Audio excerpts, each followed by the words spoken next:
Welcome to Reason for Truth. I'm your host, Stephen Garofalo. Remember, Reason for Truth, where the truth always comes first and the reasons come last, but where we're always and constantly learning, because when we stop learning, we stop teaching, or at least stop teaching well.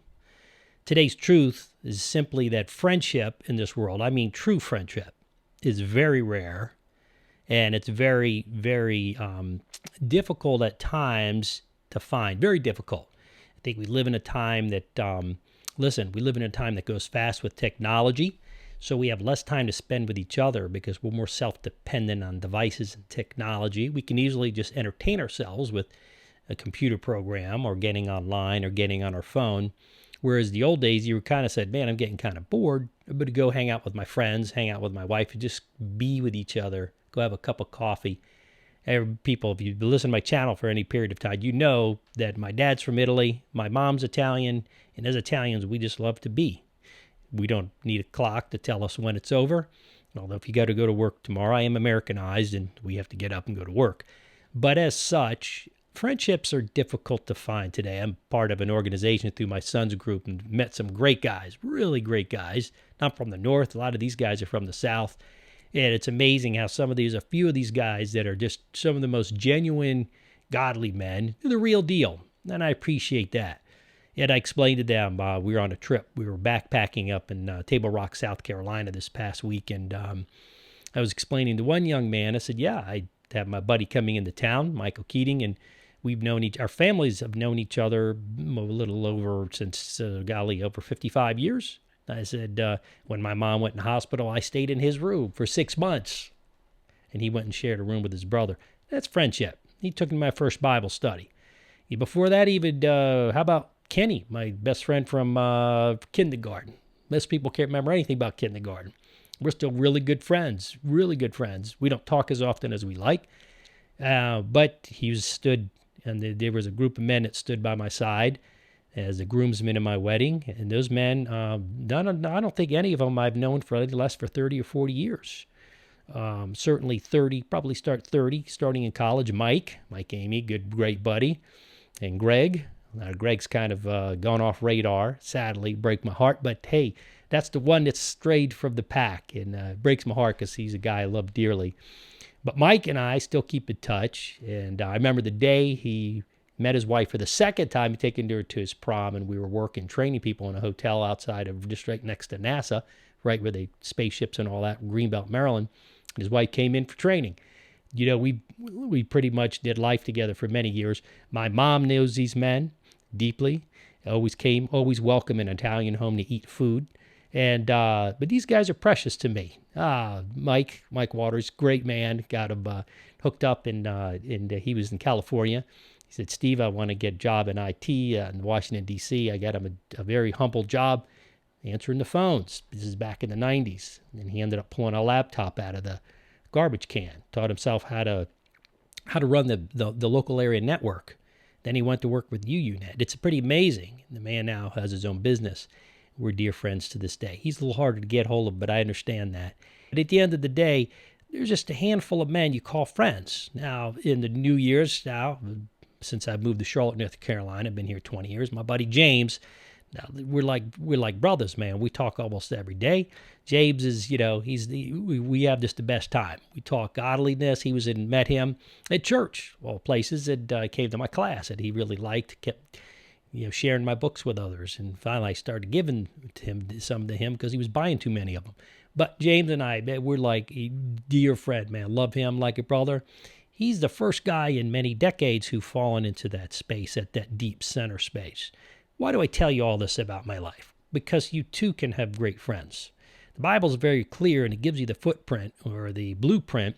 The Bible gives you the blueprint for friendship. Now, I'm not going to do that in this episode. This episode's just a warmer for what I think can be perhaps a future series on friendship. Because I think especially as Christians, if we live as Christians and we act rightly, and by the way, let me add one more person in there, by the way, my cousin Albert, who I love dearly, and of course my brothers and my sister, by the way, and my mom, that family, they're very close with them. But my cousin Albert, I have to add that in there because as my cousin, we've become very close. James and I do that about daily.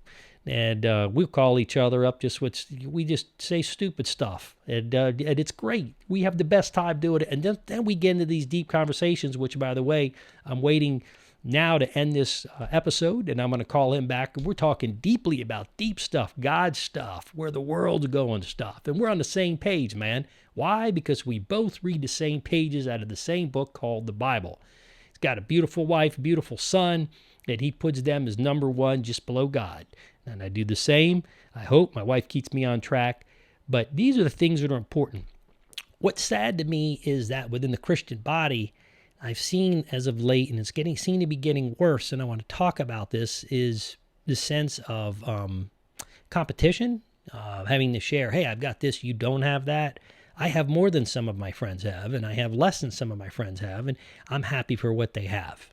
And I hope they're happy for what I have. But we have a lot of that going on right now. And then we also have people will get kind of funny. And listen, here's a deal. In friendship, trust, honor, these are, by the way, biblical traits. But I will tell you, if you've listened to past episodes, Italian culture, respect, love, honor. Italian will give you the shirt off their back. But they expect the truth to be said. They don't like to be bamboozled. They want the respect, and by respect doesn't mean you get down and kiss their hand. It means you give them respect and don't disrespect them. That's a big deal, huge thing in Italian culture. Just being honest, listen, you make mistakes. We all make mistakes. I'm step on my friends' feet, their toes, or they step on mine. Michael Keating's flying in this weekend. Listen, we talk probably twice a week now. By the way, when I moved to Charlotte, North Carolina, there was only a couple people that called me twice a week. One of them was my brother Gary, who'd call me weekly, and then Michael Keating would call me. And boy, that meant a lot. And when I moved to Charlotte, North Carolina, by the way, who's the guy who showed up in a land way far away from where I grew up? It was Mike Amy to help me move my stuff in. That was a moment.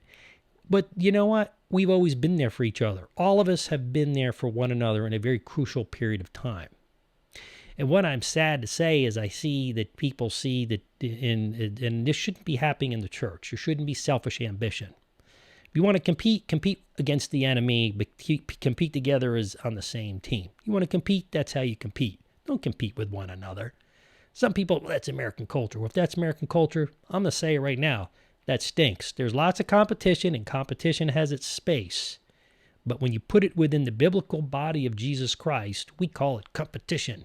I tell you what it is, it's selfish ambition. That's what it is. When we step on others to get to where we want to go, when we gossip about them, when we say ill things, and, to get ahead ourselves someplace, how about that? Had an unfortunate incident not too long ago. Some of this was going on. It's amazing to see the competition. I've seen this. You see this all the time with moms and daughters in terms of in their events or sporting events. And with men, I see a little bit, not much where we're at in our trail life group. For the most part, everyone really helps each other. But I do see a little bit of it. There's a guy or two in there that I've seen that. And I've seen some guys get into it and pull back. And I think it's great. All of us can be that way. But I also see one in particular that just seems to be, hey, God has got it in for, wants to feel like they got to get ahead. And just sense of a competition, and you're saying you're missing the best part of friendship. Friendships are happy for each other when they're held, and they help one another mutually. Never one-sided. Never be one-sided. Friendships are never one-sided. If you have a friendship and it's one-sided, let me tell you something. It's not a friendship. It's not. It's called usury. And in the Bible, past episode I just talked about, I had one gentleman made the comment to me that, hey, we're called to turn the other cheek. That is the most abused scripture. Now I'm starting to see, since I did that episode, we are not called to just turn our cheek. What that means is we're not to retaliate. That's what Jesus is saying. So at the end of the day, what we want to do is make sure that we love our brothers and sisters in Christ. And make sure you cherish. Listen, I'm going to promise you something. If you pursue your friends and you spend time with them and you value them, now you're not going to get along with everybody. Some of these guys I just don't have anything in common with. Right? So it's not really going to gel. It's not. And a lot of men, I find, don't know how to speak or don't choose to speak or think deeply, at least with one another. I'm sure they do within their marriage or within the Word of God. I can't attest to what's in their hearts. But I want to encourage people because we live in a culture where people are depressed. People are out. You see these murdering people. They always say, oh, he's kept to himself. Didn't have any friends. And part of that you could say is their fault, but part of that is our fault. We're not reaching out to these people, right? They're different than us. They got the Muslim guy, just killed a bunch of people in Colorado. I look at that and I go, well, how many Christians were that reached out to this guy? Maybe they did. I don't know. But at the end of the day, listen, I had a good friend of mine grew up Muslim, memorized the Quran, He's a very dear friend of mine, Abdullah, we call him. He now is out. He's not in North Carolina any longer. But, I explained to people, I said, listen, don't expect him to look like a white Caucasian Southern evangelical Christian. He became a Christian and respectfully still loves his family and his culture. But at the end of the day, I said, you have to accept him for who he is. My father came from another country. You have to accept him who he is. He's going to have certain hallmarks of that. And from there, that's what happened in growing up. And that's why Mr. Michael Keating, he's coming to North Carolina. Our dads got along. Why? Because they just loved God first. They loved one another second, but they respected each other. They worked hard. They had the same values. Here's the point. Let's make it more of a point let's take the energy we have. Let's make sure we start getting to know people. Listen, if they don't want to be our friends, that's understandable. If they don't want to take the time to build deep friendships, that's understandable. But you have to learn to not be petty about things. You got to let things be overlooked. You have to show respect, right? And you have to make sure it's a two-way street. Same guy's buying dinner all the time or breakfast. Listen, you got an issue there. Make sure, break out. Get the alligator arms. Go back. Make sure that you show your love. Make sure you show your giveness. And I'll tell you, where you put your money is where your heart's at. Now, having said all that, we're going to cover this in a later episode, but I wanted to talk a little bit about that because it's been on my heart. Didn't want to get into all the Bible verses because I just wanted to speak from the heart. Because I'm talking to people and I say in ministry, we compete with each other. We never work together. And everybody always goes, yeah, that is so true. And then they go back to doing the same thing. So I don't think that's going to change until further persecution comes when the church has to get along. Then they'll all work together because, there'll be the money will be gone and all the other. It'll just be about seeking God authentically. But I think then friendships will come together. Friendships are forged with time, with helping one another, sometimes kind of surviving in a city with one another, working together with one another. But here's my point. At the end of the day, friendship is precious. They're far and few. Don't expect a lot of friends. If you tell me you have 20, 30 friends, I'm going to tell you you probably don't have one. I can tell you I'm lucky and I have a handful, 4 or 5 guys who I've known for 50 years plus that are great friends. But the only way you do that with James, first guy here in North Carolina, time. When I talk to my cousin, time. We talk for long periods of time. Talk about all things under the sun. And guess what? We respect each other. And we all have some different points of view. Different color skin. Hey, we have that. But does that make a difference? No, because it's the same color pages in the Bible we're reading. All right? So that's my truth for today. Today's truth, again, is that God's love has overcome death, as we talked about last week. But God's love is really stronger than all the differences in this world. Color of skin, how much money I have. And at the end of the day, all the power in the world, all the money in the world, all the riches, all the influence and affluence does not hold a candle to the value of one good friend in this world. And I bet you there's a lot of billionaires, that's with a B, who would trade all their money or a good portion of it just to have one authentic good friend. And that's your truth for today. I pray that you'll ask God for one authentic friend a day if you don't have one, and that those you do, if you have true friends, that you'll go and invest more deeply into them. Make the Bible the centerpiece, the Spirit to grow your friendship, and enjoy what God has given us and given you on this earth. And that's your reason for truth. I pray you'll do that. God's blessings to you. And as we close out, I'll just say, listen, if you listen on podcasts, we're on all the major platforms. If you would, perhaps consider a 5-star review in iTunes. We're on all the other ones, iHeart, Spreaker, you name it, we're on all of them.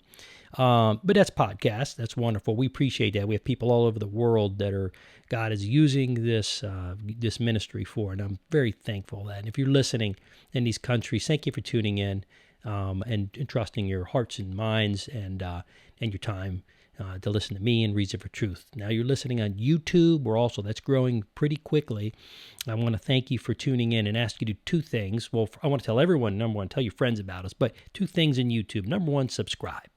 See, if you subscribe and share, then that's going to bless us greatly. And make sure you hit that little alert bell down there. A little alert bell then tells you your subscription. Hey, boom, we do 2 of these a week, and that's going to be real helpful for us. It's going to bless other people because other people are going to see it. It's the way social media works. Gets greater exposure that way. God's blessings to you. Listen, I want you to go out, tell your friends you love them, tell your family you love them, tell your wife, your husband, your children you love them. But go to your friends. They probably don't hear it. And say, hey, man, I love you. They go, what do you mean by that? Well, I just love you, man. That's all I have to say. God's blessings to you, from me, my family, my friends, to you and yours. This is your Reason for Truth for today.